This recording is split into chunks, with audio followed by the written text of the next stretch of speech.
Jung died in 1961. He never saw a smartphone, never had a profile picture, and never watched someone cry into a camera. But he spent his life studying the gap between who we think we are and who we are. And that gap has probably never been wider, because social media gave ordinary people a stage, an audience, and a mask they can edit every day.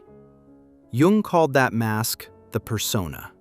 Not persona as a personal brand, persona as the mask actors wore on stage. The mask said, "This is the character I am playing tonight." Jung's point was simple. We all wear one. At work, on dates, with friends, with family. That is normal. The problem begins when someone forgets they are wearing the mask, when the performance becomes so constant that the person underneath starts to disappear. Now think about social media. A photo gets taken, deleted, retaken, cropped, and rewritten before it ever reaches another person. Then the numbers arrive. Likes, views, comments, followers. Slowly, the mask adapts. Not because people are fake, because the system rewards whatever version performs best. Jung probably would have seen social media as a machine that rewards the persona, and he would have been suspicious of that. Behind the persona, he believed there was something else, the shadow. Not your dark side in some movie villain sense. The shadow is everything you have decided does not belong in your image of yourself. Envy, neediness, aggression, the desire to be admired, the fear of being forgotten, the ugly little pleasure of judging someone else. Those parts do not disappear because you hide them. They wait, then find another way out. Look at the comment sections. Someone spends all day presenting themselves as kind and emotionally mature. Then a screen provides distance, a profile picture provides protection, and a different voice appears. Cruelty, contempt, the urge to humiliate. Jung might have said that pressure was building behind the mask. The persona performs in public. The shadow escapes somewhere else. Online outrage often feels disproportionate for the same reason. One bad joke, one awkward sentence, one unpopular opinion, and thousands of people react as though they have found pure evil. Jung would probably ask, what are these people not seeing in themselves? That question leads to projection. Projection happens when you take something from your own shadow and place it onto someone else. The person who cannot admit their hunger for attention becomes obsessed with attention-seeking people. Someone unable to face envy starts calling everyone fake. A person blind to their own cruelty spends years hunting cruelty in others. The intensity is the clue.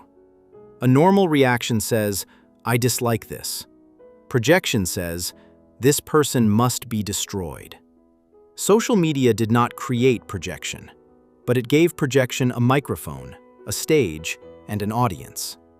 That is why the internet can feel less like a conversation and more like a courtroom. Judgments arrive instantly. Certainty comes before reflection. Moral performance replaces curiosity, and the uncomfortable question is avoided. Why did this affect me so much? Jung believed the goal of life was not to build a perfect image. It was to become a real person, to recognize the mask while wearing it, to feel the pull of approval without obeying it, to catch projection before it hardens into truth.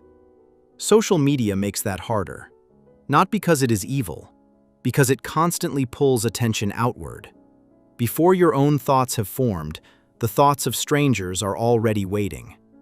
Arguments unfold, opinions circulate. New heroes and villains get selected for the day.